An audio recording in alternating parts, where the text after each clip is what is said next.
Hello, my name is Torborg, and today I'm going to talk to you about how we can ease anticipatory anxiety for the pediatric patients at the Children's Hospital in the Greenville Health System.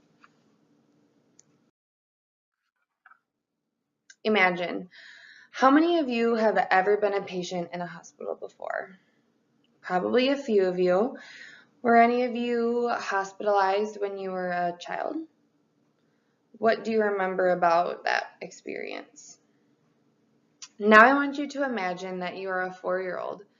You just fell off your bike, your arm hurts really, really bad, and your parents say that your arm might be broken. So they bring you to a place that you've never been before, a big building, and there are a lot of strangers that are coming into your room and poking you and prodding you and asking you hard questions. And now they say that you need an IV, and then they take out the needle. And that needle makes you remember about when you had to get your shots. And those shots hurt really bad. And now someone is saying that you need to have surgery on it. And you've heard of surgery before from TV. What if you feel it? What if you don't wake up? Your arm is broken. Will they be able to fix your broken arm, or do they have to take it off? How do they fix a broken arm? And now the strangers are taking you away from your parents. How do you feel? Did you know that each year about 3 million children are admitted to the hospital in the United States? That comes down to about 158 children per state per day. That's a lot of children in South Carolina. Greenville Health System is one of the largest children's hospitals in South Carolina. So while you probably won't see 158 children every day, you'll still see a high number of children every day. Of those 3 million children who are hospitalized, about 40% will exhibit behaviors associated with distress prior to and during procedures. So in this chart, you can see that the yellow, that is the number of children that are relatively calm prior to hospital procedures, and then the red or the orange color is the number of children that experience distress. So you can see it's almost half.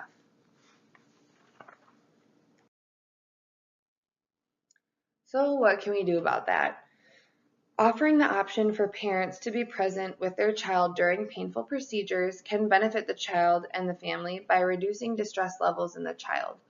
If a child is showing even minimal distress or behaviors associated with distress prior to and during procedures, then they will benefit from the decreased anticipatory anxiety prior to the procedure that could come from their parent being present.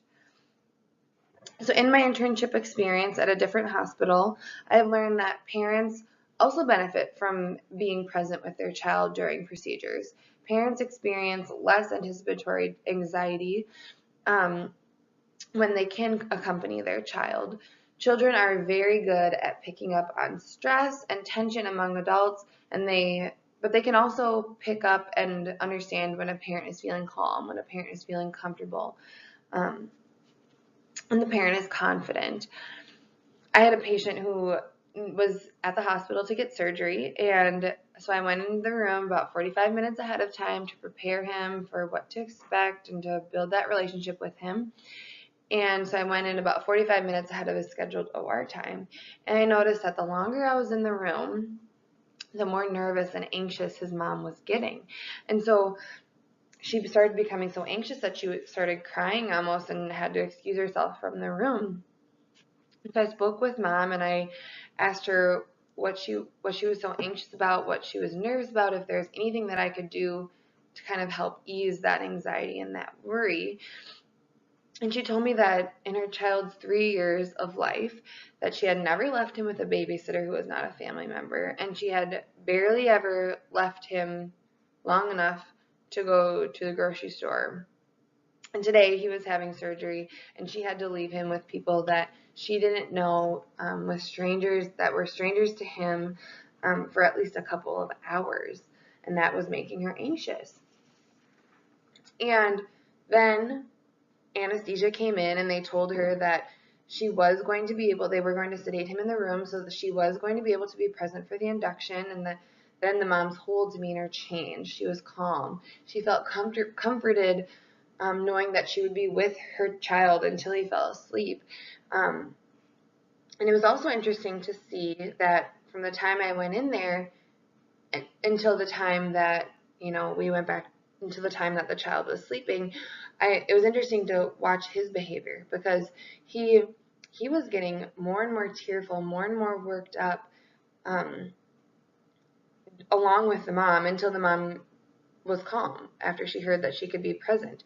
And so after that, he was started engaging in play. He was laughing. He was talking. Almost a totally different child, but you could tell that he knew that something was up. He knew that mom was scared. He knew that something wasn't right, and that maybe he should feel scared too because mom was scared. But then his mom seemed to be okay. So, okay, well, now I can feel okay. Now I can kind of relax and play and have fun. And you could tell how he picked up on the way his mom was feeling. So, what is anticipatory distress? Think back to the first slide when I had you imagine that you were a 4-year-old with a broken arm. What were you feeling? Were you feeling anxious, worried? Maybe you were feeling scared or fearful. Anticipatory distress or anxiety before procedures is when children worry or experience distress or anxiety about an upcoming procedure before it even begins. Almost half of pediatric patients will experience this anticipatory distress or anxiety before the procedures start. Children of all ages can experience this anticipatory anxiety or distress, from infants, little babies, all the way up to adolescents or teenagers who are 18, 19 years old. But it is most common in children ages 7 to 10, as 30% of children that age have indicated some distress in one way or another.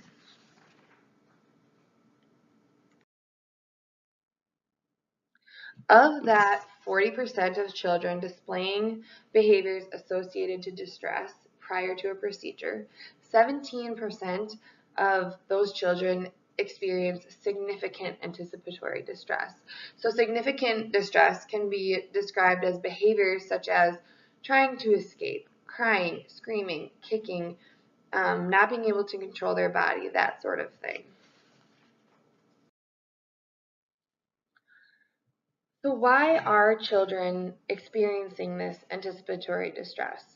Well, this is a picture of the operating room. This is what kids might see when they first enter the operating room. And there are a lot of new sights that are new to kids. There are new sounds and pieces of equipment that seem scary.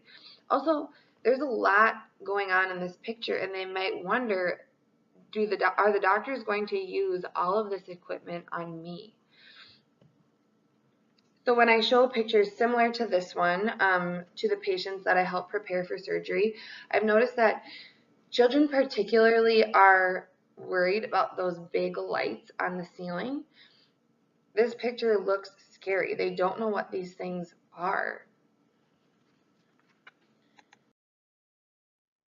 Children are also exposed to many new people in the hospital, and this is what it might look like for them when they are laying on their hospital bed looking up before they fall asleep. When children are seeing this image, they might be restrained or being held down in the bed. And for younger children, especially toddlers, one of their main fears developmentally is the loss of control, or being restrained or being held down. So imagine being held down to an uncomfortable bed, looking up, seeing this, and then having a mask over your face, and mom and dad aren't anywhere to be found. It's pretty scary, right? I mean, it's scary for me, an adult, thinking about this. Imagine how it would be like for a 3-year-old or a 4-year-old. And during my internship, I've noticed that a lot of children are completely comfortable, playful, and relaxed from the time, like in the pre-op room, even down the halls. And then when they need to lay down on the bed in the treatment room, or when we get to the OR, that's when they start getting tearful and scared or uncooperative. And when this happens, the nurses or the medical team might need to restrain them even more because they are being uncooperative, and that doesn't help the cause either. But really, they're just scared because they don't know what's going on and they don't know where mom and dad are.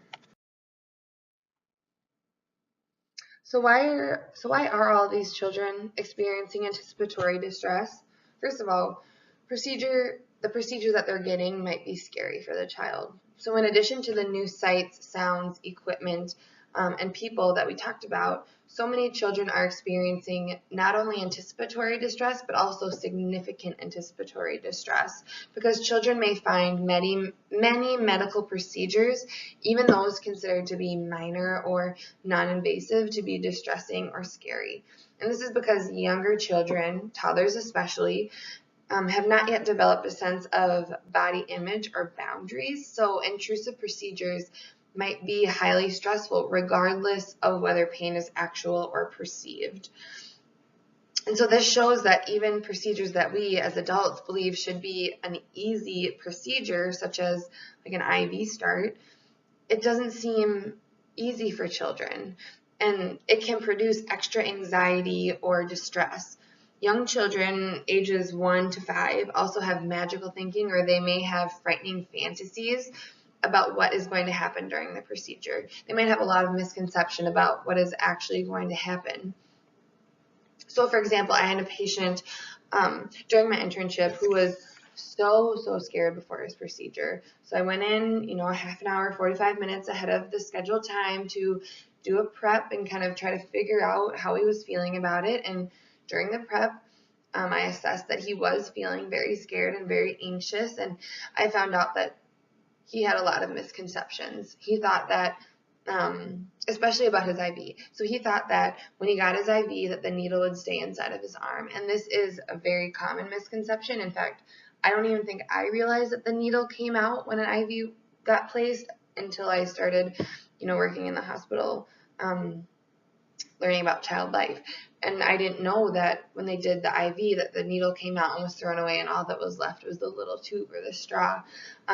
So he thought that the needle was going to stay in his arm, and he was scared that if he moved, every time he moved, he would feel it dig deeper and deeper into his arm, and he was scared that maybe it would hit his bone. Or what happened if he moved too much and the needle got stuck in his arm, and then he had to have another surgery to remove it. No wonder he was so scared. That is a very scary thought, especially for a 5-year-old. So another reason why children have anticipatory anxiety is because children may have had previous experiences with hospitalizations. So procedures involved in hospitalizations, they might be painful. They might have to have a lot of them, and they might be invasive depending on the diagnosis, which can contribute to the problem of higher perception of pain and escalating fear. Children who have had a few painful or invasive procedures might start to think that all procedures in the hospital setting might be painful and invasive, even if they aren't. And children are able to remember painful procedures, and they may respond to similar tests and routines with physical resistance and uncooperativeness because of this anticipatory anxiety and fear.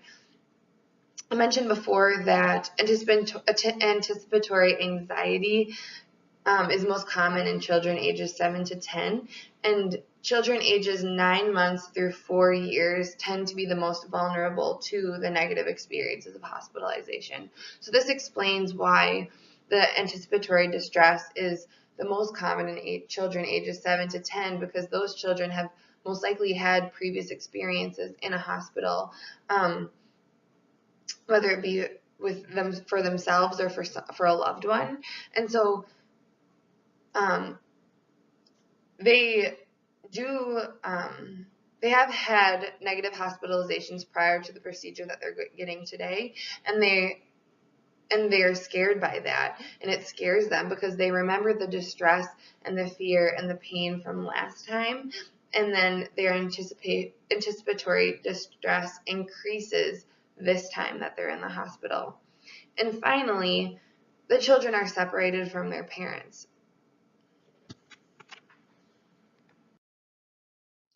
When we think about child development and hospitalization, two main hospitalization issues that arise in children ages 0 to 12 are the fear of separation from their parents and the fear of the loss of control.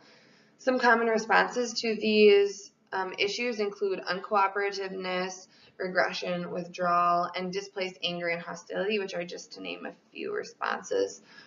To combat these fears and to help children cope through them, child life specialists are trained to maximize parental involvement and offer children as much control as possible during their hospitalization.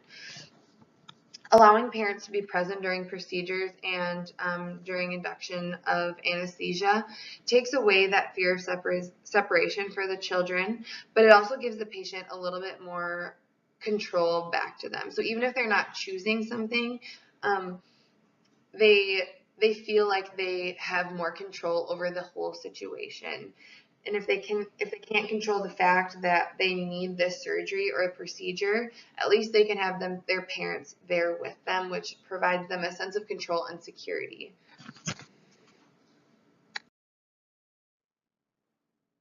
Currently, at the Children's Hospital at Greenville Health System, parents are encouraged to accompany their children during their hospitalization. Treatments and procedures are discouraged from being done in the patient's hospital rooms so that we can try to keep that space a safe space for them, for the patients and for their family members. So most treatments or procedures are done either in the operating room or in a separate treatment room whenever possible. Parents are also encouraged to accompany their child to the pre-operating room before surgery, and they can accompany their child all the way to the doors of the operating room or the treatment room, but then they can't go past a certain point. So they will have to say goodbye, say see you later to their child, and then they will go back to the waiting room, and their child will go forward to the OR or to the treatment rooms. All right, you remember these images? So when parents have to leave their child at the door, the child is now seeing and experiencing all of these scary sights and experiences by themselves, without that trusted adult that they know and without a comforting caregiver. And because these children are still awake, when they are separated from their parents, their anticipatory distress might increase. And depending on their attachment to their parent, that distress could increase by a lot. So perhaps a child had anticipatory distress already, and then their parents left, making it worse. Could their anticipatory distress increase to significant anticipatory distress? Perhaps it definitely could. And it is true that children accompanied by an anxious parent in the treatment room do exhibit higher levels of anxiety, but it is also true that children accompanied by a calm parent in the treatment room experienced significantly less anxiety during their procedure. So, what can we do about it? Like I said before, one solution for the problem of anticipatory anxiety is to allow parents to be present for minor or non-invasive procedures and non-invasive procedures. For more invasive procedures or for more major procedures, giving the parents the option to be present during the sedation or for the induction of anesthesia. Children who want their parents to stay with them could then have that parental presence until they fall asleep, and then parents would be present again after the procedure when the child is recovering. Many children in fact, I would say most children want their parents to stay with them and comfort them during painful procedures. Even if it doesn't significantly reduce anxiety levels, the child at least experiences some positive comfort of having the parent present.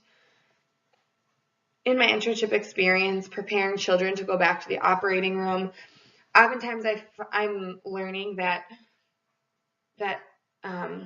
when the child learns that their parent won't be with them the whole time, that is the scariest part of their entire day. I had a patient and she was crying during my preparation, and when I asked her why she was crying, she said that she was so scared because she wouldn't be able to hold her mom's hand until she fell asleep, and that really scared her because that's how she felt comforted by her mom.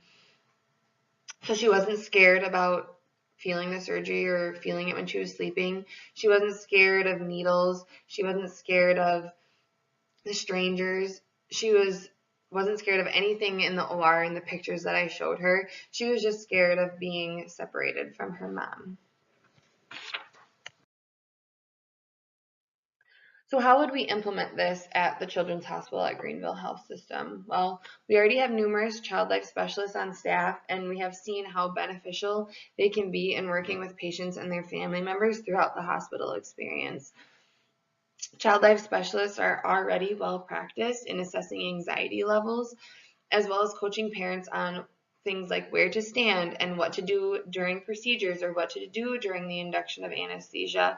And they already should be meeting with patients and their families before the procedure starts. And so if a child life specialist assesses the parents to be calm, they should give the parents the choice of accompanying their child during the procedure or during the anesthesia induction. So that's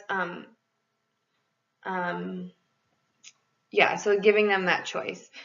Child life specialists are also trained and experienced in coaching parents to be active participants in their child's healthcare, and they should monitor parental responses to limit the adverse effects on the child. So coaching the parent on where to stand, how to provide a comfort hold, what coping skills they can use, what to do during the procedure, and even what the procedure is going to look like. So almost preparing the parent just as you would prepare the child for a procedure. So going step by step, what is it going to look like? What is it going to sound like?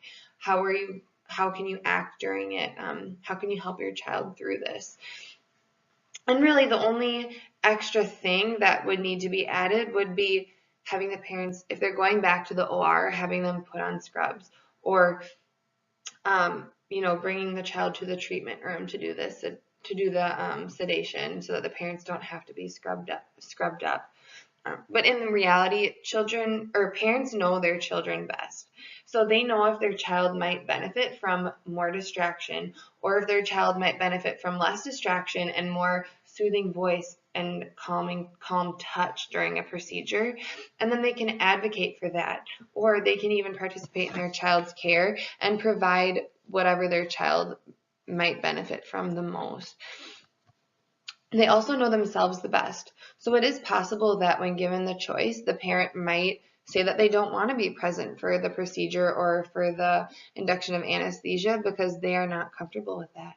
And that's fine. That's totally okay. At least we have given them that option. We've given them that sense of control in a situation where they may not have any control at all. If that is the case, then they might be able to, it might be a better explanation for them to explain to their child why mom or dad can't stay with them the whole time, instead of just saying, well, because that's the rules and they can't come back. A parent might say that they feel comfortable in the room and they might feel comfortable being next to the child, but they do not feel comfortable restraining their child. So a member of the medical team might need to be restraining their child, which, like I said before, is scary for pediatric patients, but having their parent by their side and talking with them and helping them cope through this experience will make it less scary. And if a certified child life specialist assesses that the parents are anxious prior and they are themselves experiencing anticipatory anxiety, they can teach the parents coping techniques to help them. They can emphasize to parents that if at any point during the procedure you feel like your anxiety levels are rising, or like you might be sick, or that you might be faint, it is so important for you to step out, to switch places with a child life specialist. And explain to the parents that your child or the patient will pick up on that, and we want your child to be as successful as possible, and we want this to go well for your child. And a parent will honor that. A parent wants their child to be successful. And if a child life specialist assesses that a parent is not coping positively during the procedure, the child life specialist can coach them in the moment to use those coping skills They can reposition the parent so that the parent is seeing more of the child and less of the procedure. And they can ask them if they would be more comfortable sitting in a chair, if they would switch places with the child life specialist for a few minutes. And explaining to them that children who have anxious parents, like I mentioned before, their anxiety levels will increase, but patients who have calm parents present will experience a decrease in anxiety. So, as we have seen, parental presence can decrease anticipatory anxiety in children, reduce separation anxiety, increase child cooperation, and enhance parental satisfaction. You may notice that I have not given you any evidence that parental presence decreases actual physical pain, because that's not why parental presence is important in this situation. Parental presence for procedures has been shown to decrease anticipatory distress in children. Involving the parent as a coach for the child during the procedure is useful in reducing anxiety and in stress, not physical pain. So parental presence during the child's medical procedure reduces separation anxiety, increases cooperation, and enhances parental satisfaction with care and perceived sense of duty to be present. As I mentioned before, children are vulnerable to the negative effects of the hospital. They will remember these experiences and carry them on to their future experiences. If they have a positive experience in the hospital this time, then perhaps next time they will remember the positive experience and they won't experience as much anticipatory anxiety next time. And if in the past they had a negative experience and this time they experienced a lot of anticipatory anxiety, remembering that, oh yeah, my parents were able to come with me through the whole thing. Next time they'll remember that and it'll kind of reverse the effects of that negative experience a little bit.